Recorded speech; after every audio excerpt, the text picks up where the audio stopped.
Hello everyone. In this video we're going to cover engineer leveling. Basically when looking at the engineer, it's like the elementalist in that you only have one weapon set that you can choose. However, this is supplemented by the multitude of kits that the engineer has access to. For your weapons, your main weapons, you're going to want to use dual pistols. The reason being is that rifle just falls short compared to the damage that dual pistols can do early on. Once you start getting your kits, you're going to find yourself moving over towards them rather than using your pistols as your main source of damage output.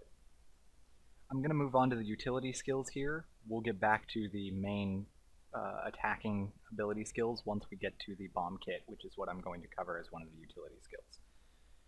Your healing utility skill, the most reliable one you're going to have is the healing turret. It's basically an AoE heal over time that you can drop on the ground near you, or you can place farther away from you if other people need the healing also.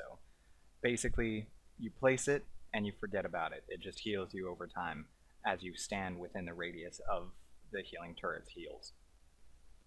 Alright, moving on to the basic utility skills. You're going to be using your bomb kit, your elixir B, and your net turret. We'll cover the bomb kit in just a moment.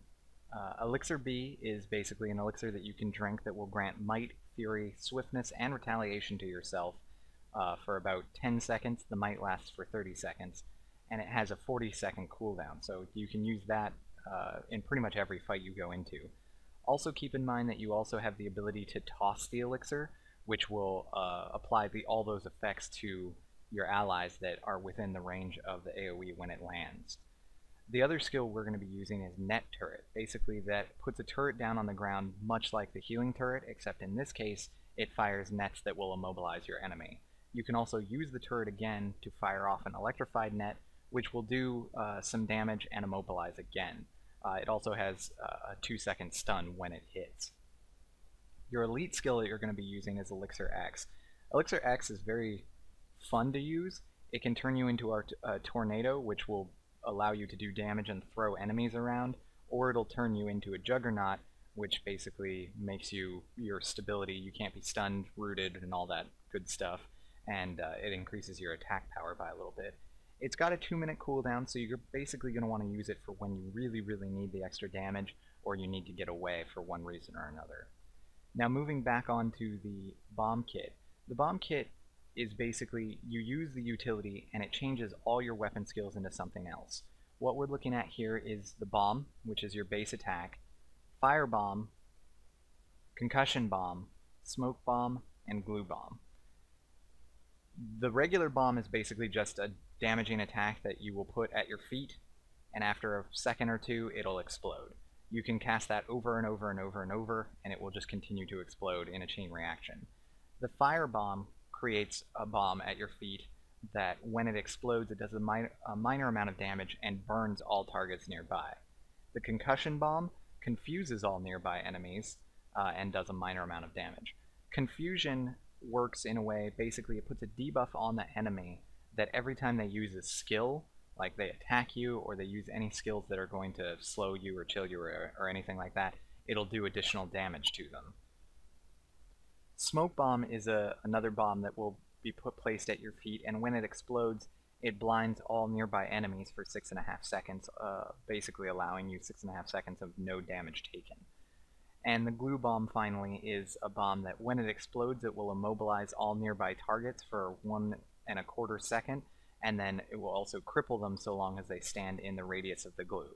That's basically all there is to the utilities and weapon attacking. Let's move on to the traits now. Looking at your traits for the engineer, the first thing you're going to want to put points in is inventions. This gives you the survivability that you'll need to continue basically going from mob to mob to mob.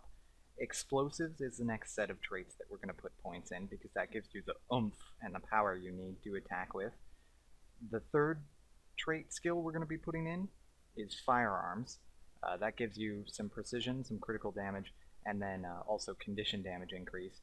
And finally, alchemy, which gives us a little bit of survivability and a utility skill. When looking at this, the points we're going to put in is protective shield.